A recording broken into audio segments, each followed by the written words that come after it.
واشهد ان محمدا عبده ورسوله اما بعد باب من اجاب السائل، باب ہے اس کے بارے میں جو جواب دے سوال کرنے والے کو، بے اکثر اس سے زیادہ، مما سأل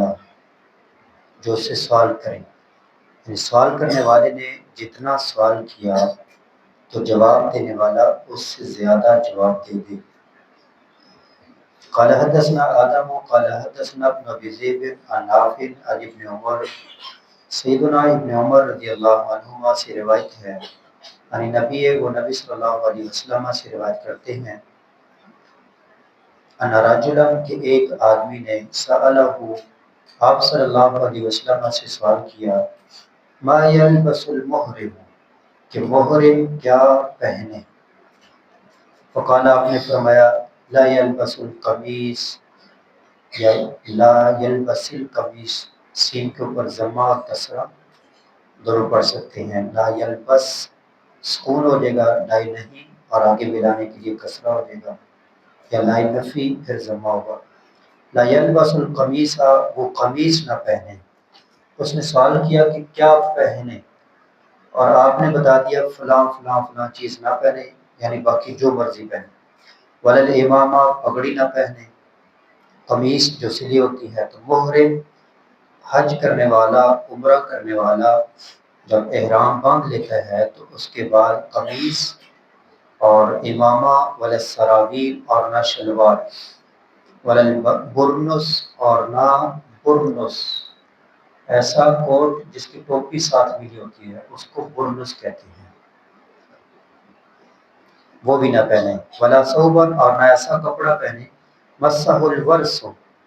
ورس یہ ایک قسم کی بوٹی ہوتی ہے جو کپڑے رنگنے کے لیے استعمال ہوتی ہے، اس کا کلر زعفرانی ہوتا ہے، زعفران اب زعفران یا زعفران سے رنگے ہوئے کپڑے بھی نہ پہنے، ورس بوٹی سے رنگے ہوئے کپڑے بھی نہ پہنے۔ فَإِلَّمْ يَجِدِ النَّعْلَيْنِ اگر جوتے نہ پائے، فَلْيَلْبَسْ الْخُفَّيْنِ تو موزے پہن لے، موزے ویسے ٹخنوں سے اوپر تک ہوتے ہیں لیکن وہ ان کو کاٹ لے، وَلْيَقْطَعْهُمَا ان کو کاٹ لے، حَتَّى يَكُونَا یہاں تک کہ وہ ہو جائیں تحت الکعبین ٹخنوں سے نیچے۔ موزے چمڑے کے ہوتے ہیں، عام طور پر ٹخنوں سے اوپر تک ہوتے ہیں، تو محرم اگر وہ پہننا چاہتا ہے تو ان کو اتنے کاٹ لے کہ وہ ٹخنوں سے نیچے تک چلے جائیں، تو ٹخنے ظاہر ہو جائیں، پھر وہ موزے پہن سکتا ہے۔ اور جو بھی جوتے جو ٹخنوں سے نیچے تک ہوں وہ جس طرح کے ہوں وہ پہنے جا سکتے ہیں، خواہ وہ چپل ہو، خواہ وہ انگوٹھے والی جوتی ہو، یا وہ بند جوتی ہو ٹخنوں سے نیچے نیچے ہو، وہ جوتا پہنا جا سکتا ہے۔ اس حدیث سے امام بخاری رحمہ اللہ نے یہ بات ثابت کی کہ اس نے جو سوال کیا تھا آپ صلی اللہ علیہ وسلم نے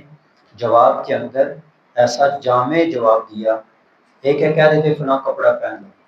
ایک چیز بتا دیتے، جبکہ آپ نے کہا فلاں فلاں نہیں پہنا، باقی جو مرضی پہن۔ اللہ کریم سے دعا ہے کہ اللہ کریم ہمیں احادیث کو پڑھنے سمجھنے اور ان کے مطابق اپنی زندگی بسر کرنے کی توفیق عطا فرمائے۔ وما علی الا البلاغ۔ السلام علیکم۔